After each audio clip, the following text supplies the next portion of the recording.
Bonjour à tous. Aujourd'hui, je vais jouer à l'avocat du diable.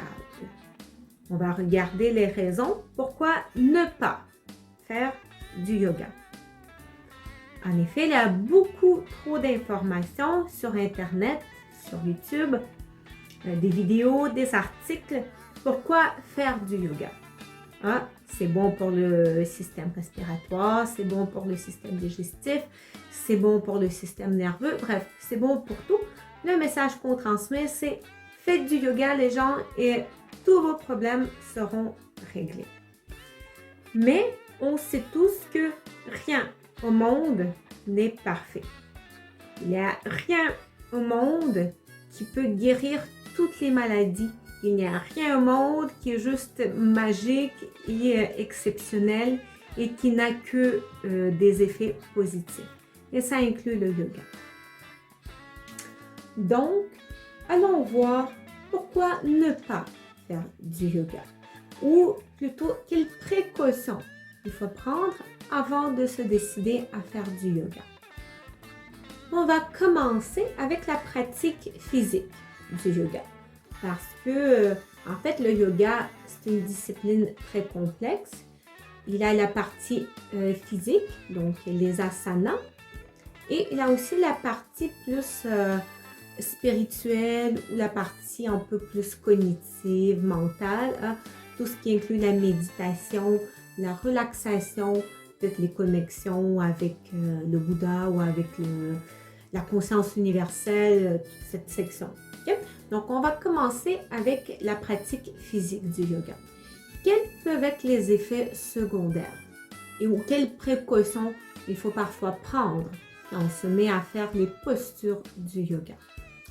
Souvent, on va présenter le yoga comme une très belle façon de se remettre en forme, de se faire les beaux abdos, de se muscler les fesses, de renforcer et de sculpter les épaules, ce qui est tout à fait vrai. C'est vrai que les postures de yoga, c'est une excellente façon de se remettre en forme et de renforcer nos muscles de façon harmonieuse. Mais si vous vous attendez à des résultats rapides, vous pourrez être un petit peu déçu parce que avec le yoga, souvent ça va prendre un peu plus de temps. Par exemple, si vous avez un programme d'exercice traditionnel, donc si vous vous dites OK, je vais faire 30 redressements assis par jour, 50 squats, 20 pompes et je ne sais pas quoi d'autre, mais vous allez obtenir vos résultats beaucoup plus rapidement. Parce que justement, avec les exercices traditionnels, vous allez plus viser certains groupes de muscles, donc vous allez plus constater des changements au niveau de ces groupes de muscles. Tandis que le yoga, souvent, va travailler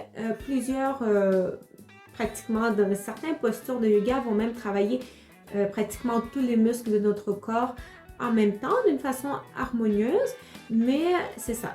Ça va prendre un petit peu plus de temps avant de constater les changements en vous regardant dans le miroir.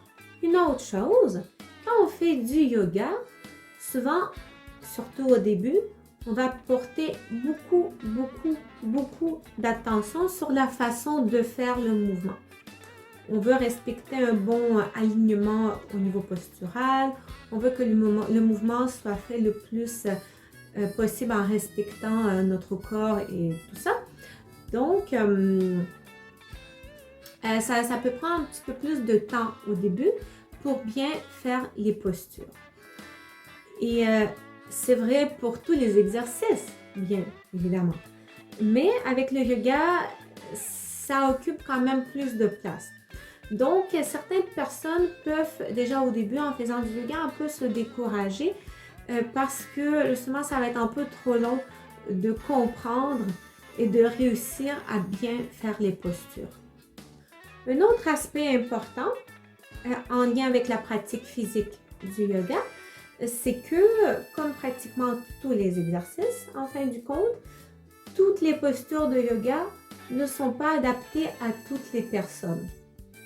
Dépendamment de certaines particularités morphologiques de notre corps ou peut-être certaines conditions ou certaines peut-être tensions dans le corps qui vont faire en sorte qu'en faisant une posture, on va mal forcer, on va peut-être compenser en forçant des mauvais muscles, ce qui peut au contraire apporter plus d'effets négatifs que positifs. Un exemple très simple, moi j'ai une scoliose et bon, ça crée quelques déséquilibres au niveau de ma posture. Donc, j'ai découvert au fil des temps que quand je fais certaines postures où il faut tourner la tête à gauche, par exemple quand on fait le guerrier 2, à un moment donné, on se tourne comme ça, on regarde la main, mais que cette position crée beaucoup de tension au niveau de mon cou et qu'en fait, c'est inutile de faire cette partie du mouvement, de tourner la tête à gauche. Et c'est ça, on peut trouver d'autres exemples aussi avec d'autres postures. Donc, évidemment, n'importe quelle posture peut être adaptée en fonction de nos particularités morphologiques ou nos blessures. Donc ça, j'enlève pas ça. On peut adapter chaque posture. Par contre, déjà, il faut savoir comment adapter les postures. Et bon, c'est quelque chose que je vais plus aborder dans mes prochaines vidéos sur le yoga. Aussi, justement, les différentes façons d'adapter les postures de yoga pour les rendre le plus possible adaptées à tout le monde. Mais c'est ça, il ne faut pas prendre pour acquis que les postures de yoga telles qu'on la voit dans un livre de yoga ou dans une vidéo sur le yoga, que la façon comment le professeur montre le faire, que ça va être forcément adapté à votre situation. Maintenant, on va aborder la méditation. La méditation qui est une partie très importante du yoga. Et on veut pratiquer le yoga en tant qu'une discipline complète. Et on ne veut pas s'arrêter uniquement à faire des postures de yoga. La méditation, évidemment, a beaucoup d'effets bénéfiques pour la santé, blablabla, mais ce n'est pas de ça que je veux parler actuellement. J'ai déjà fait une vidéo dans laquelle j'ai comparé la méditation à une séance de psychothérapie qu'on fait avec soi-même. Et pour toujours faire cette comparaison avec une séance de psychothérapie, au début d'une série de séances de psychothérapie, souvent le psychothérapeute va prévenir le patient qu'il a beaucoup de bobos qui peuvent sortir durant les séances et qu'au début, les premières séances, ça peut même aggraver la situation. Parce que souvent dans le quotidien, on essaie de s'occuper tout le temps à faire quelque chose. On travaille, on rentre à les enfants, après on regarde les vidéos, on écoute de la musique, on va cuisiner. On essaie le plus possible, en tout cas pas tout le monde, mais beaucoup de gens vont essayer de trouver tout le temps les moyens de s'occuper et justement ne pas s'arrêter, de ne pas s'arrêter et de ne pas rester avec soi-même et de ne pas se concentrer sur certaines pensées anxiogènes ou certaines pensées qui nous amènent dans un état de stress. Et donc, c'est la même chose avec la méditation. Hein? Au début, on vit notre vie, tout est beau, on essaie de ne pas trop s'arrêter sur certaines pensées. Mais quand on s'arrête et quand on commence à faire de la méditation, et on se retrouve tout seul avec toutes ces pensées anxiogènes, au début, ça peut faire très peur. Et au début, ça peut même accentuer justement certaines peurs. Hein? Et certains états, peut-être chez certaines personnes, même certains états dépressifs. Après, c'est sûr qu'une partie importante de la méditation, surtout la méditation de la pleine conscience, celle qui est la plus populaire en Europe et en Amérique, la méditation de pleine conscience, ça nous enseigne justement de ne pas porter de jugement sur nos pensées, de ne pas porter de jugement sur nos émotions, mais juste les observer. Et on s'entend qu'au début, ça peut être difficile. Ça peut être très, très difficile de juste observer ce qui se passe dans notre corps et de ne pas porter de jugement. Donc, c'est ça. Au début, ça peut accentuer certaines peurs ou certaines émotions avec lesquelles, d'habitude, on arrive un peu à vivre parce que, bon, on essaie de ne pas trop y penser. Mais la méditation, c'est ça. On s'arrête et on observe tout ce qui se passe. Donc, forcément, on va les observer. On va constater la présence de ces émotions et qui sont anxiogènes et stressantes. Donc, il faut en être conscient en fin du compte. Mais je ne suis pas du tout en train de vous dire de ne pas faire de la méditation. Hein.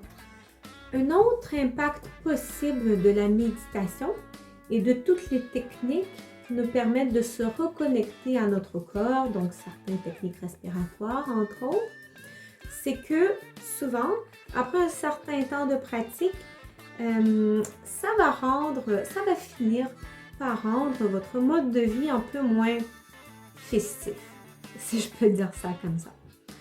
Le truc, c'est que quand on commence à porter une attention sur les sensations qui se passent dans notre corps, on commence à plus constater les effets néfastes de certaines habitudes de vie. Par exemple, aller faire les soirées, ne pas dormir la nuit parce qu'on a écouté des séries toute la nuit, ou boire de l'alcool, ou peut-être fumer, ou peut-être d'autres petites habitudes de vie qui peuvent rendre notre vie un peu plus, amusante, qui peuvent rajouter un peu du piment dans notre vie. Donc, ça pourra vous amener à être obligé de faire certains sacrifices, peut-être de certaines habitudes de vie que vous aviez avant. Puis, ça peut mener aussi à la perte de certaines amitiés. Mettons, s'il y a certains amis que vous aviez avec qui, les seules activités que vous faisiez, c'était de faire des sorties et d'aller dans les bars et de boire des bières. Mais il faudra malheureusement être prêt que ça vous pourrait perdre ces amis en fin du compte. Une dernière chose. Ok, donc une dernière chose que j'ai envie de dire plus sur la méditation et les modes de vie un peu plus yogiques. Ça ne touche pas énormément de personnes, mais vous savez, tous ces yogis qui ne font plus rien de leur journée, qui passent leur journée juste à rester assis en lotus, qui se nourrissent de la lumière du soleil et qui n'ont plus aucune interaction avec d'autres personnes. C'est un peu un effet secondaire de la pratique de yoga un peu trop extrême. Mais vous voyez, ça, je suis un petit peu moins d'accord quand on se rend jusqu'à ce stade de pratique de yoga. Vous comprenez? À mon avis, une vie, il faut que ça reste quand même une vie. Ah, on voit du monde, on mange, on s'amuse, on fait des fêtes de temps en temps. On peut se permettre de boire un petit verre de vin, hein, pourquoi pas. Je veux dire, rendu là, tu sais, quelqu'un qui passe ses journées à se nourrir de la lumière du soleil, honnêtement, rendu là, je vois plus trop c'est quoi le but de vivre. Donc, vous voyez, à mon avis, s'il y en a que ça intéresse, j'ai aucun problème avec ça. Mais moi, à mon avis, on n'est vraiment pas obligé de se rendre à ce stade-là. Hein? Donc, je suis à 100% pour le yoga, mais pas à l'extrême non plus. Et donc, c'est peut-être comme un effet secondaire néfaste en quelque partie aussi du yoga. Parce que là, certaines personnes qui vont tellement embarquer dans ça qu'ils vont tout simplement perdre leur famille, ils vont perdre leurs amis, ils vont tout perdre et ils vont juste passer le reste de leur vie à se nourrir de la lumière du soleil. Et je trouve ça un peu triste. Donc, voilà. C'était Marina, l'avocat du diable. Il n'y a plus grand chose d'autre à dire.